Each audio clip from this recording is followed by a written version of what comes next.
وہ لڑکی شادی والے دن صبح صبح ہمارے گھر آ گئی۔ میری چچی جان نے خوش آمدید کہا کیونکہ میری ماں بچپن میں ہی دنیا سے رخصت ہو چکی تھی اور ہم سب لوگ ایک ساتھ رہتے تھے، اور میری چچی میری سگی خالہ بھی تھی۔ انہوں نے پوچھا کہ بیٹا کیا بات ہے؟ کہنے لگی کچھ نہیں، وہ میں آپ کی بیٹی سے مہندی لگوانے آئی ہوں۔ میں بھی چولہے کے پاس بیٹھا ہوا تھا اور محسوس کیا کہ وہ رو کر آ رہی ہے۔ وہ بہن کے پاس کمرے میں چلی گئی اور میں اپنے دروازے کے باہر کھڑا ہو گیا۔ میں وجہ جاننا چاہتا تھا، لیکن وہ چند منٹ بیٹھنے کے بعد ہمارے باہر والے کمرے کے دروازے سے نکل گئی جو گلی کی طرف تھا۔ میں نے دیکھ لیا کہ مہندی تو پہلے سے لگی ہوئی تھی اور وہ ہاتھوں سے دوپٹہ سیدھا کرتے ہوئے جا رہی تھی۔ میں جلدی سے اپنی بہن کے پاس پہنچا اور پوچھا کہ یہ کیوں آئی تھی اور تمہیں کیا کہہ کر گئی اور وہ پریشان کیوں تھی؟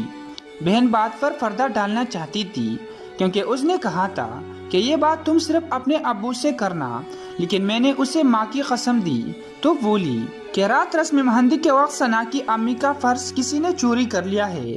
ابھی تک اسے اور اس کی امی کے علاوہ کسی کو بھی اس بات کی خبر نہیں، اور اس میں 40,000 روپے تھے، اور کہہ رہی ہے کہ اب ہمارے پاس خرچ کے لیے ایک پیسہ بھی نہیں ہے۔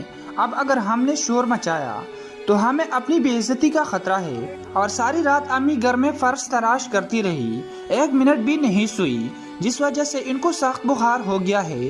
یہ سن کر میرے تو پیروں کے نیچے سے جیسے زمین ہی نکل گئی، کیونکہ وہ انتہائی غریب لوگ تھے۔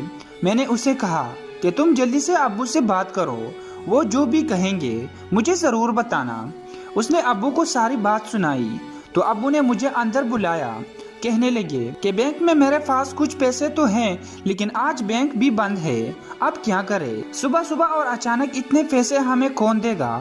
میں نے کہا میں 10 منٹ میں آتا ہوں۔ میں نے باہر نکل کر اپنے ماموں کو فون کیا اور کہا کہ اگر 10 منٹ میں آپ مجھے 50,000 روپے دے سکتے ہیں تو میں کال پر رہتا ہوں، ورنہ نہیں۔ کہنے لگے بات کیا ہے؟ میں نے کہا کہ بات پردے میں ہے، آپ اگر دے دے تو میں آپ کو 10 مہینوں کے اندر اندر واپس کر دوں گا۔ ماموں بات کو سمجھ گئے اور کہنے لگے تم موٹر سائیکل پکڑو اور فلاں سے جا کر پیسے لے آؤ، میں اسے فون کر دیتا ہوں۔ میں گھر آیا، پاپا سے بولا کہ ان کے گھر جائے اور انہیں کہے کہ گھبرانے کی کوئی بات نہیں، آپ نے 50,000 کے اندر اندر جو پروگرام بنایا ہوا ہے اسے کینسل مت کرنا، پیسے تھوڑی دیر میں آپ تک فون جائیں گے۔ میں نے بائک نکالی اور جا کر پیسے لے کر واپس آیا تو دلہن کی ماں ہمارے گھر بیٹھی ہوئی تھی۔ میں نے پیسے پاپا کو پکڑائے تو دیکھ کر اس کی جان میں جان پڑ گئی، اور والد صاحب نے پیسے اس کے حوالے کر دیے اور وہ چلی گئی۔ رخصتی کے 4 دن بعد دلہن کی ماں صبح صبح ہنستے ہوئے چہرے کے ساتھ ہمارے گھر داخل ہوئی۔ ہم کھانا کھا رہے تھے اور کہنے لگی آپ کے پیسے بھی واپس آ گئے ہیں اور میری عزت بھی رہ گئی۔ ابو نے پوچھا وہ کیسے؟ کہنے لگی جہاں میں نے پیکنگ والی شافر تندور میں پھینکے تھے، آج میں نے انہیں آگ لگانے سے پہلے احتیاطاً باہر نکال کر چیک کیا تو ان میں سے میرا فرض بھی نکل آیا۔